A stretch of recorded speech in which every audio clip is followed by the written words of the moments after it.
ক্ষুধা ক্ষুধা অনেক ক্ষুধা আছে বোঝা গেছে, তবে টাকার ক্ষুধা না, ড্রাকুলা টাইপের একদম মানে রক্তের ক্ষুধা মনে হয় নাকি কানের ক্ষুধা, সেটাও আসলে বুঝতে পারলাম না।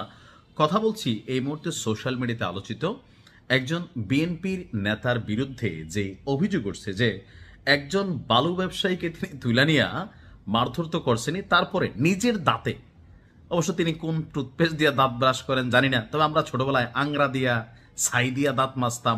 আজকের দিনের পেস্ট পোস্টের থেকে ওইগুলা যে অনেক শক্তিশালী, এই ব্যবসায়ীরা দেখা বোঝা গেছে যে ওনার দাঁতের মধ্যে জোর আছে, একদম কান টান কামড়াইয়া ছিঁড়া ফেলবে। কিন্তু কেন আসলে এই ঘটনা বা কোথাকার ঘটনা, আসুন দেখি।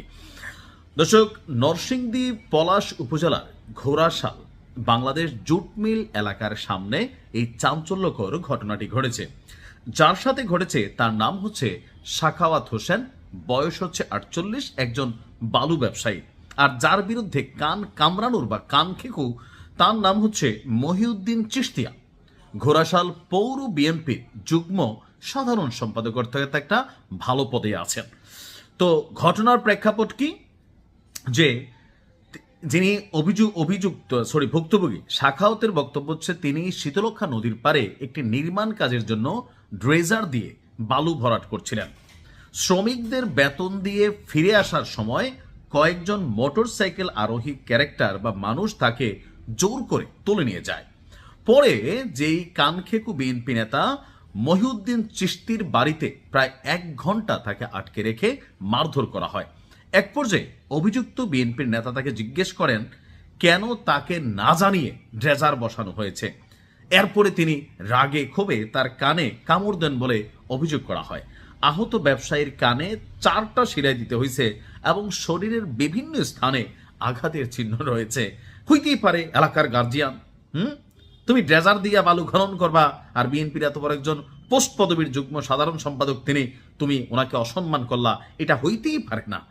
তবে এই চিত্রগুলো আমরা গেল কয়েক বছর আগে, মনে হয় 2 বছর আগে আমরা খুব ঘন ঘন দেখতাম আওয়ামী লীগের বিরুদ্ধে এরকম অভিযোগ হইতো, আর আমরা নিজেরা এগুলো নিউজ করতাম। আমি ভাবছিলাম যে না ভাই, হয়তো আর এরকম নিউজ করার দরকার হবে না, কারণ সরকারে যারা আছেন তারাই তো দীর্ঘদিন নির্বাসিত ছিলেন।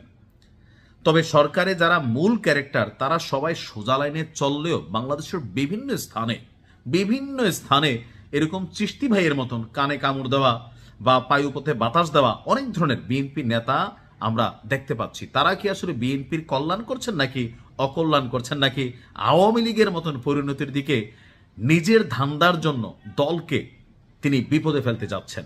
সোজা কথা, নিজের ধান্দার জন্য দলকে ব্যবহার করে, পদকে ব্যবহার করে তারা যেই ধরনের কর্মকাণ্ড করছেন, এতে তারাও যেমন বিতর্কিত হচ্ছে, দলও বিতর্কিত হচ্ছে মানুষের কাছে। ওই যে শেখ হাসিনা তিনি ডিসেম্বরে দেশে আসার কথা বলার জন্য যে সাহস পাইছেন, এইরকম বিভিন্ন ঘটনা ইতিমধ্যেই ঘটে গেছে, যার কারণে মানুষের মধ্যে একটা পারসেপশন কিন্তু তৈরি হচ্ছে। তো যিনি ঘটনার অভিযুক্ত তার বক্তব্য কি, মহিউদ্দিনকে চিশতিকে তাৎক্ষণিকভাবে গণমাধ্যম থেকে ফোন দিলে তিনি বলছেন তিনি একটা প্রোগ্রামে আছেন। তো পুলিশের বক্তব্য কি, পলাশ থানার যিনি ওসি সাহেব আছেন শাহেদ আল মামুন, তিনি বলছেন পুলিশ হাসপাতালে গিয়ে অভিযুক্ত সাখাওয়াতের সাথে কথা বলেছে। সংবাদ প্রকাশ পর্যন্ত কোনো লিখিত অভিযোগ দায়ের করা হয়নি।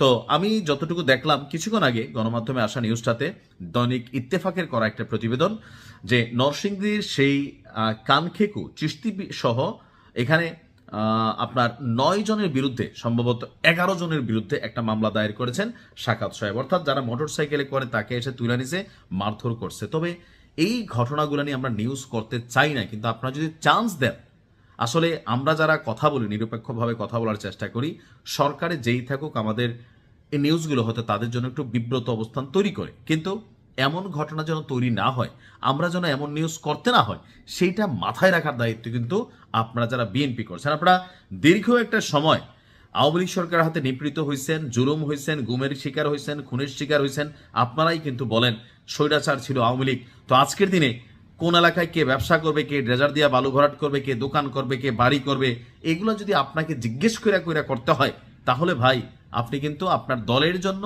আপনার নিজের জন্য, আপনি সেই ব্যক্তি, কখনো বিএনপির সরকার পরিবর্তন হলে দৌড়ের আগে আপনাকে এলাকা ছাড়তে হবে। কেন? আপনি মানুষের কান কামড়াইয়া নিছেন, আপনার টার্গেট নিতে চাইবে, এগুলো ভালো না। জুলুম কিন্তু মানুষ সহ্য করে না। আর সোশ্যাল মিডিয়ার এই যুগে কেন আপনার মনে হলো যে আপনি এমন একটা কর্ম করবেন আর মানুষ জানবে না?